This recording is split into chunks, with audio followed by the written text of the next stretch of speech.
नमस्कार, मैं हूं सुप्रिया सिंह। शुरुआत करते हैं दिल्ली की 10 बड़ी खबरों की। सीएम अरविंद केजरीवाल ने अगले 10 दिनों के लिए डिप्टी सीएम मनीष सिसोदिया को सौंपा अपना कार्यभार। जयपुर के गलताजी में विपश्यना करने के लिए पहुंचे सीएम। 10 दिन तक किसी के संपर्क में नहीं रहेंगे। यहां अब अगले 10 दिन विपश्यना केंद्र में ही रहेंगे सीएम केजरीवाल। इस दौरान उन्हें विपश्यना केंद्र के नियम कायदों और हर दिन के एक तय शेड्यूल का करना होगा पालन। वे ना तो अखबार पढ़ सकेंगे, ना ही टीवी देख सकेंगे और ना ही मोबाइल का इस्तेमाल कर सकेंगे। ऐसे में कह सकते हैं कि अगले 10 दिन तक केजरीवाल देश दुनिया की खबरों से भी रहेंगे अनजान। दिल्ली में लगातार चौथे दिन कोरोना से एक भी मौत नहीं। स्वास्थ्य विभाग के आंकड़ों के मुताबिक बीते 24 घंटे में 71,000 से ज्यादा टेस्ट करने के बाद सामने आए महज 31 नए मामले। राजधानी में अब सक्रिय मरीजों की संख्या घटकर हुई 392। पिछले 24 घंटे में 32 मरीज हुए संक्रमण से ठीक। अस्पतालों में 259 मरीजों का चल रहा इलाज, वहीं होम आइसोलेशन में है 101 मरीज। कोविड केयर सेंटर में भी 1 मरीज भर्ती। दिल्ली के एम्स में बड़े घोटाले का खुलासा। एम्स के डॉक्टर राजेंद्र प्रसाद नेत्र विज्ञान केंद्र में चिकित्सा सामानों की खरीद में करीब 8 करोड़ रुपए के घोटाले का मामला आया सामने। विभागीय ऑडिट में मामला पकड़े जाने पर हरकत में आया एम्स प्रशासन। लंबे समय से चल रहा था घपलेबाजी का ये खेल। जो सामान खरीदा नहीं गया उसका बिल भी अकाउंट विभाग से कराया गया था पास। आर्थिक अपराध शाखा के मुताबिक अगले कुछ दिनों में इस मामले में की जा सकती है बड़ी कार्रवाई। दिल्ली मेट्रो रेल कॉरपोरेशन ने ट्रांसजेंडर के हित में लिया बड़ा फैसला। मेट्रो स्टेशनों पर दिव्यांगों के लिए बने शौचालयों का प्रयोग अब किन्नरों को भी करने की मिली अनुमति। अपने एक ट्वीट में डीएमआरसी ने लिखा, दिल्ली मेट्रो ने ट्रांसजेंडर यात्रियों को अपने स्टेशनों पर अलग शौचालयों के इस्तेमाल की अनुमति देने का प्रावधान किया है, जो अब तक केवल दिव्यांग जनों के लिए थे। दिल्ली मेट्रो के एक अधिकारी ने कहा, ट्रांसजेंडर्स के लिए सुरक्षित माहौल प्रदान करने और लैंगिक भेदभाव को रोकने के अपने प्रयासों में दिल्ली मेट्रो ने लिया है ये फैसला। दिल्ली के लोगों के लिए जरूरी सूचना। अब वाहन की नंबर प्लेट साफ नहीं दिखाई देने पर 2,000 रुपए का होगा चालान।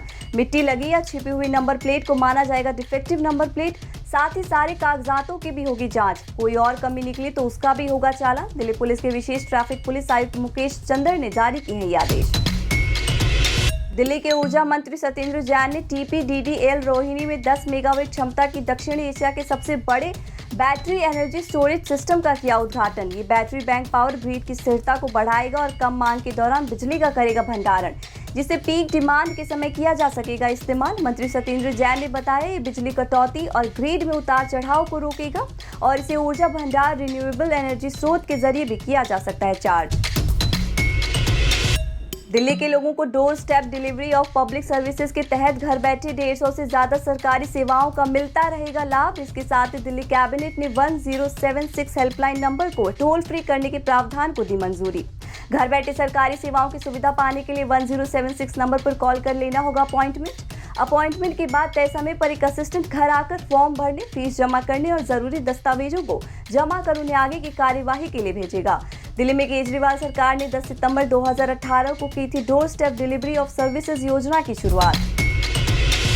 कोरोना के चलते जन्माष्टमी पर मंदिरों में भक्तों को नहीं मिलेगा प्रवेश। दिल्ली आपदा प्रबंधन प्राधिकरण की ओर से भक्तों के लिए मंदिर खोलने की नहीं दी गई है अनुमति। मंदिरों के साथ गलियों में भी जन्माष्टमी आयोजन को लेकर पाबंदी। धार्मिक समितियों के सरकार से गुहार, मंदिरों को खोलने की मांगी इजाजत। फिलहाल पाबंदियों को देखते हुए मंदिरों में भक्तों के लिए ऑनलाइन पूजा अर्चना की हो रही है तैयारियां। आज जन्माष्टमी के मौके पर पैदल यात्रियों की भीड़ को देखते हुए दिल्ली परिवहन निगम ने मंदिर मार्ग और पेशवा रोड से होकर चलने वाली बस सेवाओं के परिचालन में यातायात पुलिस के निर्देशानुसार किए हैं बदलाव।